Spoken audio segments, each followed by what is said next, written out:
இப்போ நான் இருக்கிறது வந்து பார்த்தீங்கன்னா எடமனல் ஸ்ரீ காசி விஸ்வநாதர் கோயில், அதாவது வந்து என்னுடைய குலத்தாத்தா வந்து கட்டின கோயில் இது. இந்த கோயிலுக்கு வந்து இப்போ வந்து கும்பாபிஷேகம் வந்து நடக்க போகுது, சீக்கிரமாகவே நடக்க போகுது. அதோட வீடியோஸ் கூட நமக்கு வந்து இந்த தாத்தாஸ்லாம் பேசி போட்டு தான் கண்டிப்பாக பார்த்துருக்கேன்.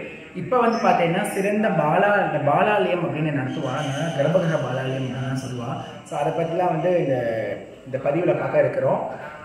பாலாலயம் எதுக்கு பண்ணுறா, எப்படி பண்ணுறா அப்படின்றது வந்து மாமா இப்போ சொல்லுவார். அதை நீங்கள் நல்லா கேளுங்கோ. அவ்வளோ வியப்பாக இருந்தது, எனக்கே ஒரு புது தகவலாக இருந்தது. ஸோ கண்டிப்பாக வந்து பார்த்தீங்கன்னா 31, 2 ஜனவரி 31, பிப்ரவரி 1, 2 தேதியிலலாம் கும்பாபிஷேகம் நடக்க இருக்கிறது. கண்டிப்பாக வந்து குடும்பத்தோடு வந்து எடமனல் ஸ்ரீ காசி விஸ்வநாதர் கோயிலுக்கு வருமாறு கேட்டுக்கொள்கிறேன். நன்றி. அதற்கு முன்னோடியா இப்ப வந்து ஏற்கனவே நாம விமான பாலாலயம் அப்படிங்கிறத பார்த்தோம். ஏற்கனவே கோபுரத்துல இருக்கக்கூடிய சக்தியை ஒரு சித்திராகாரமா அத்திப்பலகையில ஒரு படம் வரைஞ்சி அந்த சுவாமியை அதுல சேர்த்துட்டோம், அந்த சக்தியை தற்காலிகமா.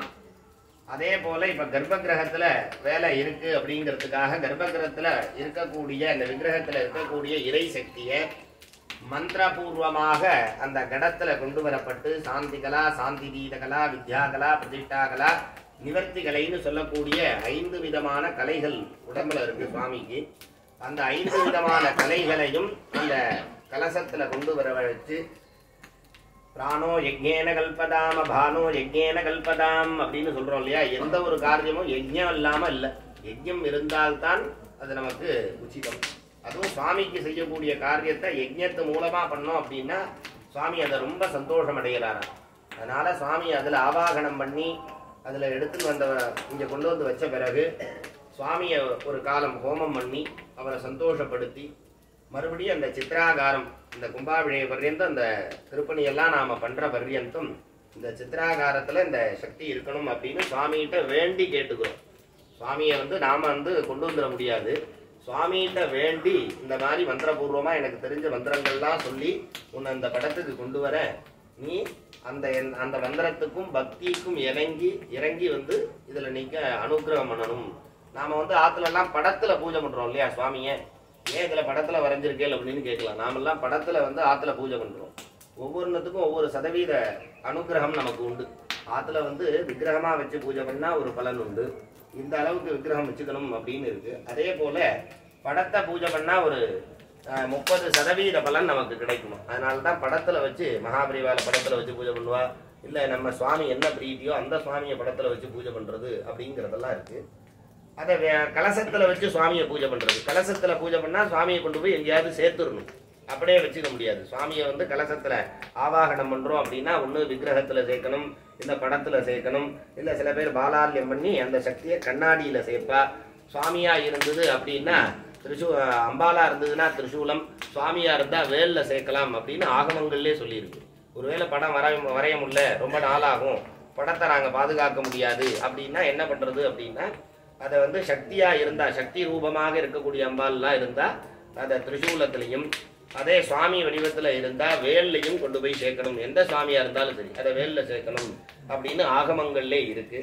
அதனால தற்காலிகமா அந்த கும்பாபிஷேக பர்யந்தம் இந்த சுவாமியை நாம அதுல கொண்டு போய் சேர்க்கறதுக்கு தான் பாலாலயம், விமான பாலாலயம் பண்ணிட்டோம். மூலஸ்தான சுவாமியை பாலாலயம் பண்ணி, பால ஆலயம்னே பேரு, பாலம்னா சின்னதுன்னு பேரு, ஆலயம்னா சின்னது, சின்ன ஆலயம்னு பேரு. அதனால அந்த சின்ன ஆலயம் போன்று வரைஞ்சிருக்கக்கூடிய இதுல சுவாமியை கொண்டு போய் அங்க வைக்கிறோம். சுவாமி அதுல வந்து அனுகிரகம் பண்ணணும் அப்படிங்கிறத பிரார்த்தனை பண்ணி திருப்பி கும்பாபிஷேக நேரத்துல என்ன பண்ணுவோம், அந்த கலசத்தை கொண்டு போய் அந்த படத்துல வச்சு அதுல இருக்கக்கூடிய இறை சக்தியை கலாகிருஷ்ணம் அப்படின்னு சொல்லக்கூடியதை பண்ணி இப்ப எப்படி சுவாமிகிட்ட பண்ணுமோ அது போல அந்த படத்துல வச்சு சுவாமியை அதுல ஆவாகனம் பண்ணி மேலதாளத்தோட யாகசாலைக்கு கோலாகலமா சுவாமியை கொண்டாடி மறுபடியும் கொண்டு வந்து சேர்க்கணுமே.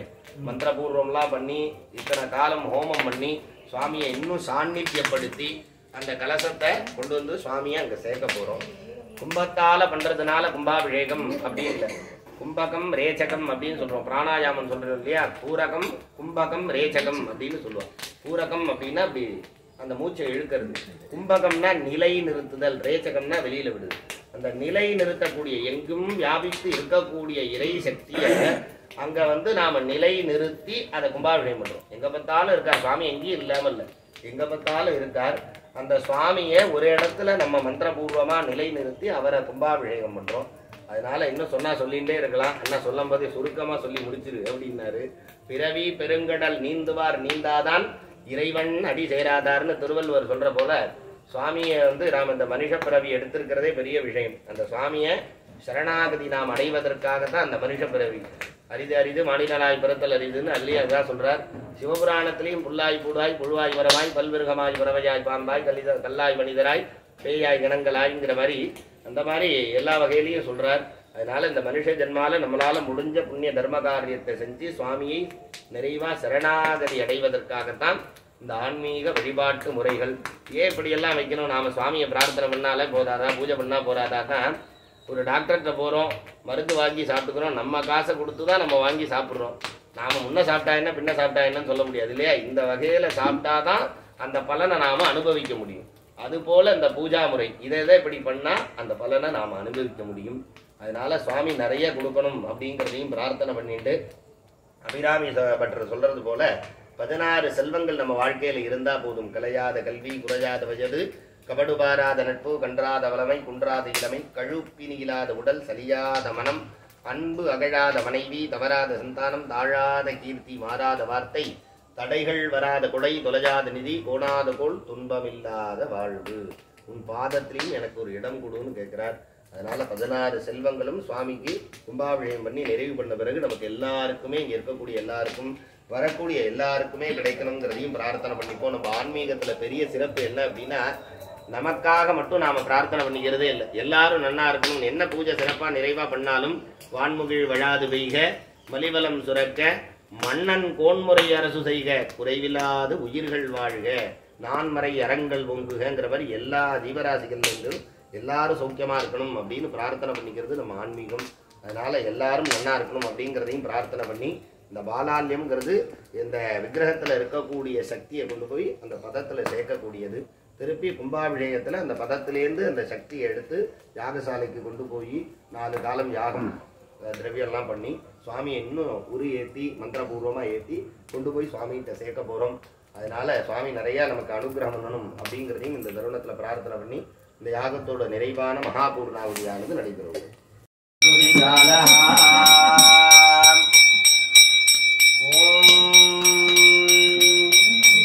तन्महेशाय विद्महे वाग्विशुद्धाय धीमहि तन्नः शिवः प्रचोदयात् गणाम्बिकायै विद्महे महातपायै धीमहि तन्नो गौरी प्रचोदयात् पूर्णाहुतिमुत्तमाञ्जुहोति सर्वं वै पूर्णाहुतिः सर्वमेवाप्नोति अदोऽयं वै पूर्णाहुतिः अस्यादेव प्रतिष्ठति। ओम विशालाक्षं विकासमेन विश्वनाथ भरमेश्वरशिवाय बहुषट् हर हर नमः पार्वती पदये नारुणज शिवने पोत्री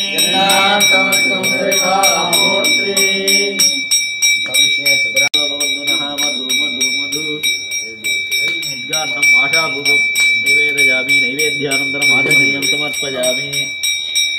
ओम सर्वस्याब्दे सर्वचरित्रे सर्वमेव तेनाप्नोति सर्वं जयति। पुण्यस्तमूर्तये नमः।